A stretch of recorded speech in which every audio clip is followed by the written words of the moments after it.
اعوذ باللہ من الشیطان الرجیم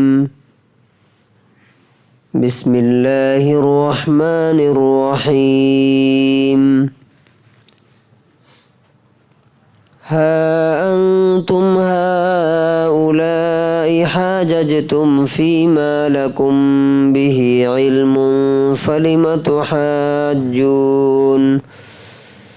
فلم تحاجون فيما ليس لكم به علم والله يعلم وأنتم لا تعلمون ما كان إبراهيم يهوديا ولا نصرانيا ولكن كان حنيفا مسلما وما كان من المشركين إن أولى الناس بإبراهيم للذين اتبعوه وهذا النبي والذين آمنوا والله ولي المؤمنين سورہ آل عمران سورہ نمبر 3 آیت نمبر 66 سے 68 تک۔ کل یہ آیت ہم نے پڑھی تھی، اس کا ترجمہ بھی کیا تھا۔ اب آپ سوچ رہے ہوں گے کہ یار دوبارہ کیوں پڑھ رہا ہوں، تو تھوڑا سا اس کے ترجمے میں مسٹیک ہو گیا تھا کل۔ مجھے تھا بولنا چاہیے، نہیں تھا بول دیا اردو کے ترجمے میں۔ انگلش کا ترجمہ ٹھیک تھا، تو اب یوٹیوب پہ بہت سارے لوگ دیکھتے ہیں، تو اس لیے میں دوبارہ اسے کر رہا ہوں۔ پھر ایک آیت میں نے اور ایڈ کیا ہے آج، تاکہ غلط میسج اللہ تعالیٰ کی کتاب کا کسی کے پاس نہ پہنچے۔ یہ تم ہی لوگ ہو جنہوں نے ان چیزوں کے بارے میں بحث کی، جھگڑے کیے، جن کے بارے میں تمہارے پاس علم تھا، لیکن ان چیزوں کے بارے میں بحث کیوں کر رہے ہو جن کے بارے میں تمہارے پاس کچھ بھی علم نہیں ہے، کچھ بھی گیان نہیں ہے، اور اللہ جانتا ہے، تم نہیں جانتے ہو۔ ابراہیم نہ یہودی تھے، جیو، اور نہ نصرانی عیسائی کرسچن تھے، بلکہ وہ تو ایک اللہ کے ہو کر رہنے والے فرما بردار آگیاکاری تھے، اور وہ شرک کرنے والوں میں سے بھی نہ تھے۔ ابراہیم کے سب سے زیادہ قریب بے شک وہ لوگ ہیں جنہوں نے اس کا طریقہ اختیار کیا، اسے فالو کیا، اور یہ نبی ہے اور وہ لوگ ہیں جو اس پر ایمان لائے ہیں، اس کے پیغام پہ، اور اللہ تعالیٰ ایمان والوں کا محافظ، مددگار اور سمرتھک ہے۔ Here you are those who have argued about that of which you have some knowledge. But why do you argue about that of which you have no knowledge?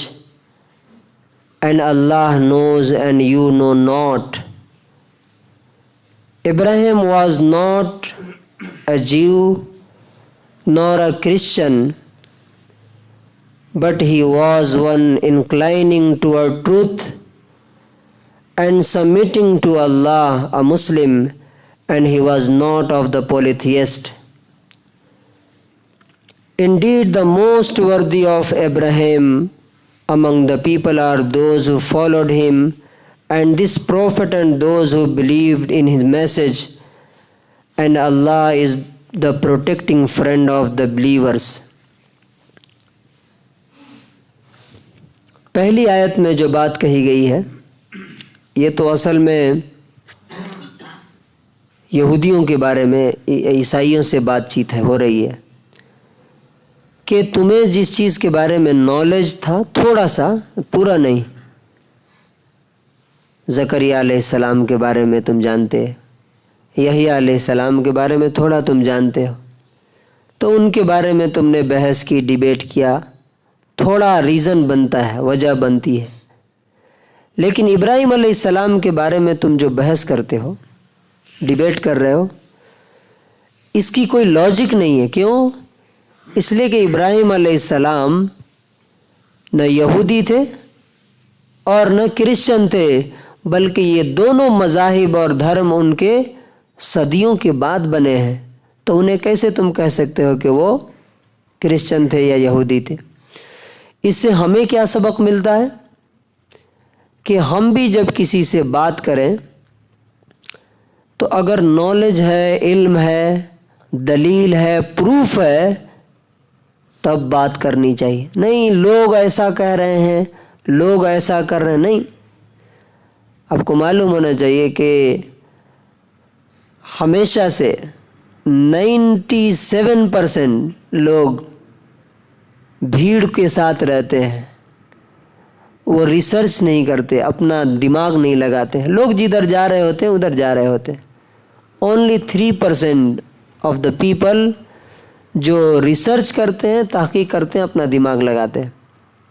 تو پہلی آیت کا یہ سبق ہے۔ اللہ تعالیٰ کہتا ہے کہ اللہ جانتا ہے، تم نہیں جانتے ہو۔ اب اللہ تعالیٰ کیا بتا رہا ہے ابراہیم علیہ السلام کے بارے میں؟ ما کان ابراہیم یہودین، ابراہیم یہودی نہیں تھے، جیو نہیں تھے۔ یہ کیوں کہا گیا؟ اس لیے کہ یہودی کہتے تھے کہ ابراہیم علیہ السلام کیا ہیں؟ یہودی ہیں۔ ولا نصرانین، اور کرسچن نہیں تھے۔ کیوں؟ کرسچن کلیم کرتے تھے کہ ابراہیم علیہ السلام ہمارے میں سے تھے، ہمارے دھرم میں تھے، لیکن وہ کیا تھے؟ کان حنیفن۔ یہ حنیف کا جو ورڈ ہے نا، یہ بہت ہی پروفاؤنڈ ورڈ ہے۔ حنیف کہتے ہیں کہ فار ایگزامپل اتنے لوگ بیٹھے ہیں نا، سب لوگ اٹھ کے ایک طرف چل دیں اور اس میں سے ایک آدمی اٹھ کے دوسری طرف چل دے، اس کو بولیں گے حنیف۔ سب سے الگ ہو کر کے، یعنی بھیڑ کدھر جا رہی ہے، ان کی سوسائٹی کے لوگ کدھر جا رہے تھے، وہ سب آپ نے قصے سنے ہیں، کیا کیا ہوا، بت توڑے، بادشاہ سے ڈیبیٹ کیا، باپ سے بحث ہوئی، سب کو چھوڑ کر کے کدھر چل دیے؟ کیا کہا؟ انی ذاہب الی ربی سیہدین، میں اپنے رب کی طرف جا رہا ہوں۔ باپ نے جب کہا کہ نکل جاؤ گھر سے، تو کیا کہا؟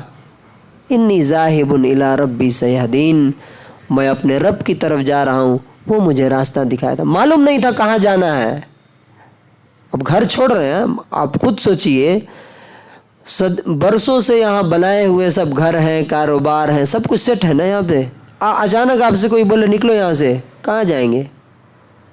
لیکن کیا کہا انہوں نے؟ میں اپنے رب کی طرف جا رہا ہوں، وہ مجھے راستہ دے۔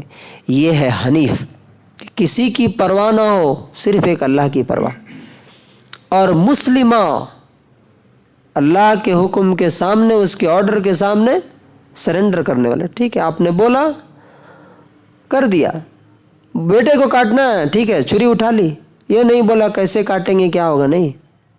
تو یہ دو ورڈ اللہ تعالیٰ یوز کرتا ہے ابراہیم علیہ السلام کے بارے میں، وَمَا كَانَ مِنَ الْمُشْرِكِينَ، اور وہ شرک کرنے والوں میں سے نہیں تھے۔ یہ کیوں کہا گیا؟ اس لیے کہ مکے کے جو مشرکین تھے، کافر، وہ بھی بولتے تھے کہ ہم ابراہیم کی کیا ہیں؟ ونشج ہیں، ہم ابراہیم کی اولاد ہیں۔ تو اللہ تبارک و تعالیٰ نے تینوں کو ریجیکٹ کیا اور کہا کہ یہ دو کوالٹی اگر تمہارے اندر ہوگی تو تم اپنے آپ کو کلیم کر سکتے ہو کہ میں ابراہیم کی اولاد ہوں یا ابراہیم کو فالو کرنے والا۔ اب اللہ تعالیٰ نے 68 آیت میں کیا کہا، اور اسی کو کلیئر کر کے کہا کہ ابراہیم کے سب سے زیادہ قریب بے شک وہ لوگ ہیں جنہوں نے اسے فالو کیا، اس کے طریقے پر چلے۔ تو ابراہیم کا طریقہ کیا ہے؟ اوپر بتا دیا گیا۔ اور ھذا النبی، یہ نبی محمد صلی اللہ علیہ وسلم، یہ ہے ابراہیم کے سب سے زیادہ قریب. اور والذین آمنوا جو ایمان لائے صحابہ کرام، ان کو کیوں کہا گیا کہ یہ ان سے زیادہ قریب ہیں؟ اس لیے کہ جس طریقے پر وہ چلے تھے اسی طریقے پر نبی صلی اللہ علیہ وسلم اور صحابہ کرام چل رہے تھے. اس وقت کے جو بڑے بڑے علماء تھے یہودیوں کے، عیسائیوں کے اور مشرکین کے جو بڑے بڑے اسکالرز تھے، وہ ابراہیم علیہ السلام کے طریقے پر نہیں تھے. اور اللہ تعالیٰ کہتا ہے واللہ ولی المؤمنین، اور اللہ تعالیٰ تو مدد کرے گا، سپورٹ کرے گا کن لوگوں کو؟ جو اللہ پر ایمان لائیں گے اور اس کے وعدوں پر بھروسہ اور یقین کریں گے. تو اس پورے کا کنکلوژن کیا، خلاصہ کیا ہے تینوں آیتوں کا؟ بہت سے لوگ بولتے ہیں نا ہمارے دادا بہت بڑے عالم تھے. پرسوں ایک آدمی میں ہمارے باپ پورے شہر کے قاضی تھے. اللہ تعالیٰ کے ہاں اس سے فرق نہیں پڑتا. اچھا، کچھ بہت سارے لوگوں کو آپ دیکھیں گے بولتے ہیں ہمارے نبی ہیں، ہم جہنم میں کیسے جائیں گے. ایسا نعت میں بھی بولتے ہیں کہ ہم نبی کی امت ہیں، ہمیں آگ چھوئے گی. یہ سب جو ہے نا اپنے آپ کو بیوقوف بنانے اور لوگوں کو بیوقوف بنا کر کے اپنے جیب اور پیٹ بھرنے کا دھندا ہے اور کچھ نہیں. یہ آیتیں بتا رہی ہے کسی گروپ سے تمہارا ریلیشن یا تمہارے باپ کیا تھے، تمہارے دادا کیا تھے، اس سے کوئی فرق نہیں پڑتا. ابراہیم کے باپ جہنم میں جائیں گے. ابراہیم علیہ السلام کو جن کو اللہ نے کہا کہ واتخذ اللہ ابراہیم خلیلا، اللہ نے ابراہیم کو دوست بنایا، ان کے باپ جہنم میں جائیں گے. کیوں؟ وہ ابراہیم کے طریقے پر نہیں تھے. نوح علیہ السلام جن کو اللہ تعالیٰ ہمارے لیے مثال بنا کے پیش کرتا ہے، ان کا بیٹا اور ان کی بیوی جہنم میں جائیں گے. نبی صلی اللہ علیہ وسلم کے 2 چچا جہنم میں جائیں گے. کیوں؟ گروپ سے کوئی دیوبندی ہے، بریلوی ہے، اہل حدیث ہے، جماعت اسلامی ہے، نو میٹر کیا طریقہ کون سا ہے. اگر رسول اللہ صلی اللہ علیہ وسلم کا اور ابراہیم کا طریقہ میری زندگی میں ہے تبھی میں اللہ کا محبوب اور دوست بن سکتا ہوں. اللہ نے بولا نا واللہ ولی المومنین، ایمان والوں کا دوست ہے. کسی خاندان کا، کسی فیملی کا، کسی گروپ کا، کسی قوم کا، کسی کمیونٹی کا دوست نہیں ہے اللہ تبارک و تعالی. تو ہمیں چیک کرنا چاہیے کہ میری لائف میں اللہ کا دین ہے، اس کے رسول کا طریقہ ہے، تو یقیناً میں اللہ کا دوست ہوں، اللہ میرا دوست ہے. نہیں تو چاہے میں سید ہوں، شیخ ہوں، پٹھان ہوں، یہ گروپ سے ہوں، وہ فرقے سے ہوں، یہ اللہ تبارک و تعالیٰ نہ دنیا میں دیکھتا ہے نہ آخرت میں دیکھے گا. اللہ تبارک و تعالیٰ ہمیں صحیح دین کی سمجھ عطا فرمائے اور اپنے آپ کو اللہ رب العزت کے لیے تیار کرنے کی توفیق نصیب فرمائے.